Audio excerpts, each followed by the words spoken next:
Hey people, eu sou a Priscila Maria e sejam bem-vindos a mais um vídeo sobre teorias loucas aqui no canal Vou Te Contar. Tô doidona. A Lucy cresce. Essa semana eu fiquei me questionando sobre o equilíbrio das coisas e me perguntei se a vida é uma grande dança das cadeiras. Quando eu me questionei sobre o equilíbrio das coisas, foi perto de dormir. E perto de dormir eu tenho aqueles delírios que não saem da minha cabeça, eu acabo levando pro sono e quando eu acordo parece que eu tô delirando também. E eu me perguntei, será que quando uma parte da população tá dormindo, que outra parte da população tá acordada, será que algumas pessoas precisam dormir e outras precisam estar acordadas e quando eu resisto ao sono, quando eu não tô dormindo, quando eu tô resistindo, eu deixo uma pessoa que precisava acordar, tá dormindo por mais tempo e ela precisa levantar, só que o fato de eu estar resistindo, pra fazer o equilíbrio das coisas, ela não pode acordar? Faz sentido? Não. Isso também parte da premissa da reencarnação, né? Uma alma precisa desencarnar, no caso, uma pessoa precisa morrer para outra alma encarnar e outra pessoa ou espírito vir no corpo de um bebê e um bebê poder nascer. Longe de um lugar espiritual, eu penso mais realmente sobre o equilíbrio da natureza. E o fato da gente interferir, os seres humanos, é que desequilibra as coisas a partir do que a gente desenvolve com a nossa mente. Porque se a gente seguir a ordem natural das coisas, elas vão se encaixar. Só que eu não sei até que ponto coisas socialmente foram imputadas na gente, a gente acaba achando natural. Tem coisas que socialmente são colocadas e a gente não questiona e a gente faz. Trabalhar. Todo mundo trabalha. Ninguém questiona. O quê?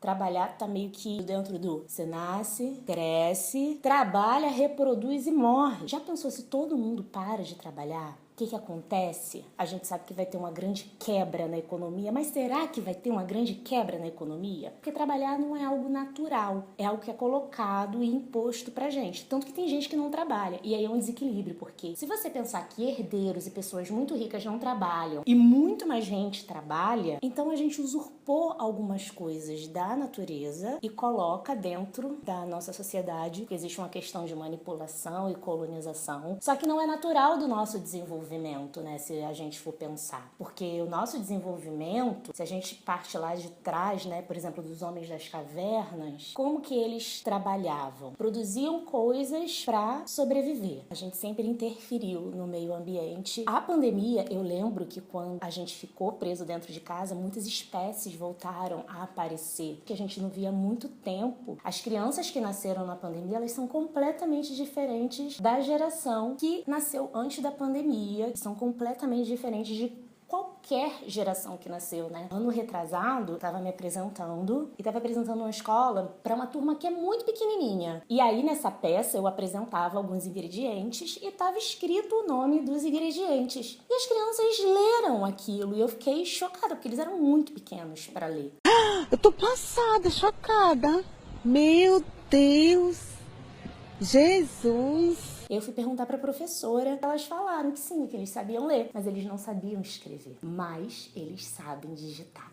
Olha só que loucura! A gente vai se adaptando a uma questão de sobrevivência, mas o que é sobrevivência hoje em dia? Os riscos mudam de categoria. A nossa cabeça, a nossa mente, ela não acompanha as mudanças que são impostas, inclusive pelo nosso corpo. A gente se agarra ao passado, que é o lugar de segurança, o lugar de experiência, né? O lugar que a gente também não quer repetir erros. Eu sou uma pessoa que não gosta de surpresa. E eu acho que tá muito ligado num lugar ansioso, de não saber o que vai acontecer, que passa por esse lugar de controle, de preservação também. A gente não consegue explicar algumas coisas que o nosso inconsciente coloca no nosso comportamento. Por mais que a gente explore a mente, o cérebro, a gente não usa grande parte do cérebro, a gente usa uma parcela mínima. Como que ela atua pra gente poder ver o dia a dia, como que ela lida com coisas inconscientes que às vezes nos desperta gatilhos, nos desperta reações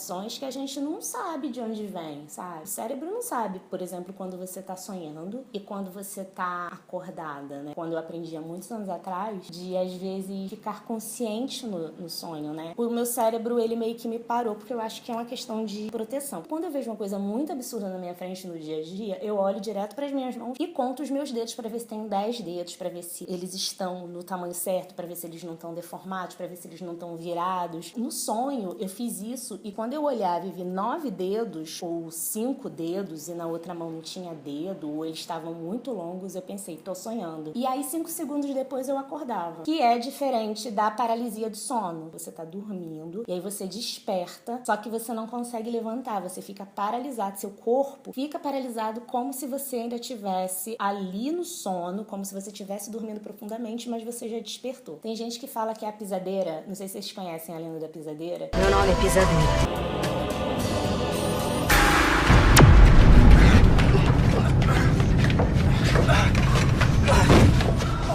Dizem que a pisadeira é quando você sofre indigestão durante o sono e é uma mulher pisando em cima da sua barriga. Você acorda, mas você não consegue levantar porque ela tá pisando em cima da sua barriga. Olha que louco! Desde muito jovem eu tinha paralisia de sono, eu não conseguia levantar, mas eu sabia tudo que estava acontecendo à minha volta. Eu conseguia ver o quarto, conseguia ver a escuridão, conseguia ver tudo, eu não conseguia levantar. Não acho que isso tem uma relação direta com a pisadeira. Isso tem muito mais a ver com a mente paralisando o corpo, talvez. Eu acho que tem muito mais a ver com cansaço, uma questão de ansiedade e os estímulos que você manda pro seu corpo e a memória que você tem para você poder se preservar e se resguardar ali e não ser um grande choque quando você acorda. Tanto que existe o sonambulismo, todo mundo fala que não deve se acordar sonâmbulo, você deve colocar ele de volta na cama. Tem mais a ver com esse lugar desconhecido da mente, esse lugar desconhecido do cérebro que a gente ainda não pisou, que a gente ainda não averigou, que a gente ainda não estudou. Acho que os sonhos são dimensões diferentes. Eu vi outro dia uma entrevista de uma mulher falando sobre coincidências, que coincidências não existem, na realidade são dimensões se cruzando. De algo que a gente já fez em outra dimensão, a gente vê nessa dimensão algo que está em outra dimensão e parece que a gente já viu aquilo. Na realidade é a gente vendo ou já tendo visto em outra dimensão e está passando pela nossa. São quando tem esses cruzamentos de tempo. Super interessante, né? Para de ser doida! Gente, eu falei e não cheguei a conclusão nenhuma. Eu tô aqui cheia de dúvidas na minha cabeça e essas dúvidas elas ficam proliferando e por isso eu trago aqui. Caso vocês tenham alguma resposta, comentem aqui. E se vocês não tiverem resposta, se vocês tiverem mais dúvidas, comentem aqui também. Compartilhe esse vídeo para chegar a mais gente, para mais gente talvez trazer respostas pra gente aqui. Não deixe de me seguir nas redes sociais, porque lá eu também sempre tô dividindo e enlouquecendo todo mundo. Até o próximo vídeo, um beijo. Tchau. Eu não lembro de nada. Foi um supercontinente. O meteoro estourou tudo e dividiu em continentes e acabou. Nossa, deve ter sido muito violento. Porque assim, se todos os dinossauros estavam concentrados em um continente só, como que sobreviveu a galinha? Ela é um dinossauro ou ela é um parente próximo? Qual foi a espécie que sobrou? Vou procurar isso também.